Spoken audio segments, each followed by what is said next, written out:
This channel does not promote any violent, harmful, or illegal activities. All content provided by this channel is meant for an educational purpose only. উদ্বোধনের আগেই Jalpaiguri circuit bench চত্বরে মুখ ঢেকেছে বিজ্ঞাপন। Building এর সামনে ঝুলছে তৃণমূলের উন্নয়নের পাঁচালী। 2019 সালে জেলা পরিষদের ডাক বাংলোর অস্থায়ী ভবনে শুরু হয় কলকাতা হাইকোর্টের জলপাইগুড়ি সার্কিট বেঞ্চ। 27 নম্বর জাতীয় সড়ক এলাকায় শুরু হয় স্থায়ী ভবন তৈরির কাজ। 17 জানুয়ারি উদ্বোধন হবে সার্কিট বেঞ্চের স্থায়ী ভবনে। তার আগে দেখা গেল সার্কিট বেঞ্চ সংলগ্ন এলাকা ছেয়ে গেছে রাজ্যের উন্নয়নমূলক প্রকল্পের ফ্লেক্সে। ছবিগুলো দেখুন। তা নিয়ে সুর চড়ছে উত্তরবঙ্গের রাজনীতিতে। এলাম, এত সুন্দর বিল্ডিংটা হয়েছে, আসা যাওয়ার পথে তো বারে বারে দেখছিলাম। দুদিন পরেই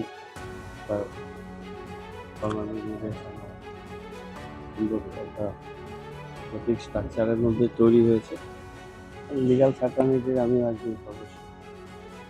সন্ধ্যাবেলায় লাইটিং এর পরে দেখতে আরো অসাধারণ লাগছে, তো দেখার জন্য আসে। দিদির উন্নয়নের পাঁচালী এবং বিভিন্ন পোস্টার ব্যানার দিয়ে হাইকোর্টের আশেপাশে চত্বর মুড়ে ফেলা হচ্ছে। ন্যাশনাল হাইওয়ের উপর পর্যন্ত বিভিন্ন ব্যানার হোর্ডিং দিয়ে ঢেকে দেওয়া হচ্ছে। জলপাইগুড়ি মানুষ জানে যে জলপাইগুড়িতে হাইকোর্টে সার্কিট বেঞ্চ করার জন্য কারা আন্দোলন করেছেন। গৌতম দেববাবু তিনি তার সাগরেদদেরকে নিয়ে সেখানে পরিদর্শনে যাচ্ছেন। বিভিন্ন তৃণমূলের নেতারা সেখানে গিয়ে তাদের পরিদর্শন করছেন। তারা এমন ভাব দেখাচ্ছে যে তাদের জন্য জলপাইগুড়িতে হাইকোর্টে সার্কিট বেঞ্চটি হয়েছে।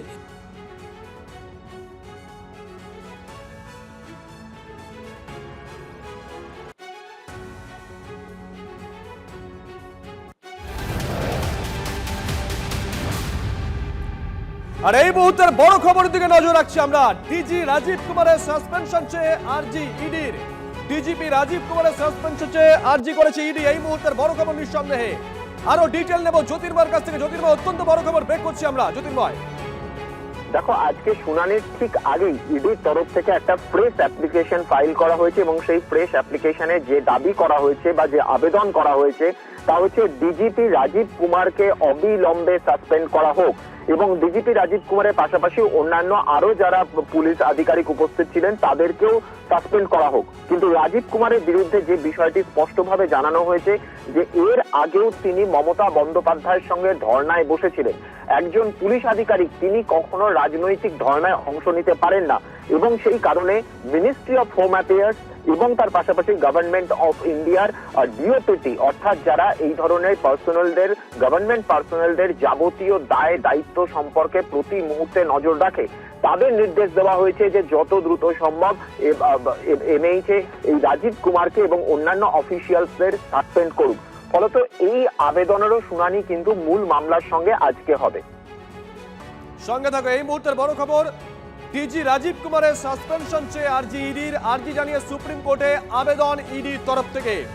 স্বরাষ্ট্র মন্ত্রক পদক্ষেপ করুক সুপ্রিম কোর্টে, এমনটাই আরজি ইডির। এই মুহূর্তের বড় খবর নিঃসন্দেহে, অত্যন্ত বড় খবর।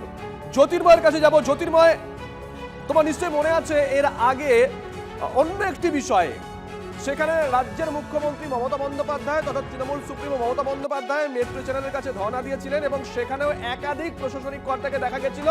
রাজ্যের শাসক দলের যুক্তি ছিল মুখ্যমন্ত্রী যখন তখন যে কোনো আধিকারিককে নির্দেশ দিতেই পারেন, তাই আধিকারিকরা সেখানে উপস্থিত ছিলেন। জ্যোতির্ময়, নিশ্চয়ই তোমার মনে আছে। দেখো, এই একই বিষয় পিটিশনে উল্লেখ করা হয়েছে এবং মূলত এই প্রেসিডেন্ট গুলোই এই মুহূর্তে ইডির সব থেকে বড় হাতিয়ার। কলকাতার পুলিশ কমিশনার থাকাকালীন রাজীব কুমার তিনি ধর্নায় বসেছিলেন আর সেই বিষয়টি আজকের এই ফ্রেশ পিটিশনে উল্লেখ করেছে ইডি। তারা স্পষ্টভাবে যে কথা জানাচ্ছে যে মিনিস্ট্রি অফ হোম অ্যাফেয়ার্স এবং গভর্নমেন্ট অফ ইন্ডিয়া ডিওপিটি তারা অবিলম্বে রাজীব কুমারকে সাসপেন্ড করুক এবং অন্যান্য যারা আধিকারিক রয়েছেন অর্থাৎ এক্ষেত্রে কলকাতার এই মুহূর্তে পুলিশ কমিশনার এবং তার পাশাপাশি ডিসি সাউথ যারা মুখ্যমন্ত্রীর সঙ্গে সেখানে উপস্থিত ছিলেন, সশস্ত্র অবস্থায় উপস্থিত ছিলেন, তাদের বিরুদ্ধে যারা সেখানে সিআরপিএফ যারা ছিলেন তাদেরকে ভয় দেখিয়েছেন, জোর করে ভেতরে ঢুকেছেন এবং তদন্ত থামিয়েছেন, তাদের প্রত্যেকের বিরুদ্ধে ব্যবস্থা নেওয়ার জন্য এক্ষেত্রে আবেদন জানানো হয়েছে। এবার পুরো বিষয়টি সুপ্রিম কোর্টে বিচার্য এবং এর একটা কথা কিন্তু আমরা বারবার ধরে উল্লেখ করছি যে এই যে পিটিশন, এই পিটিশনের ইডির সব থেকে বড় আতিয়ার প্রিসিডেন্ট, অর্থাৎ এর আগে এই ধরনের ঘটনার নজির। এবার একটি আলাদা করে কোনো ঘটনা ঘটেছে এমন নয়, এই ঘটনার পুনরাবৃত্তি বারবার ধরে ঘটছে এবং এটা কার্যত একটা প্যাটার্নে পরিণত হয়েছে। কোট আনকোট প্যাটার্ন শব্দটা ব্যবহার করা হয়েছে, যে কেন্দ্রীয় তদন্তকারী সংস্থার কাজে রাজ্যের পুলিশ প্রশাসনকে কাজে লাগিয়ে বাধা দেওয়ার প্রবণতা তৈরি হয়েছে মুখ্যমন্ত্রী মমতা বন্দ্যোপাধ্যায়, এবং এই প্রেক্ষিতটাই কিন্তু টানা হয়েছে রাজীব কুমারের বিরুদ্ধে, এবং সেই কারণে কেন্দ্রীয় স্বরাষ্ট্র মন্ত্রক এবং ডিওপিটির কাছে আবেদন জানানো হয়েছে যে অবিলম্বে তাকে সাসপেন্ড করার। সঙ্গে থাকো, এই মুহূর্তের বড় খবর অত্যন্ত তাৎপর্যপূর্ণ। ডিজি রাজীব কুমারের সাসপেনশন চেয়ে আরজি জানিয়ে সুপ্রিম কোর্টে আবেদন করে ইডি।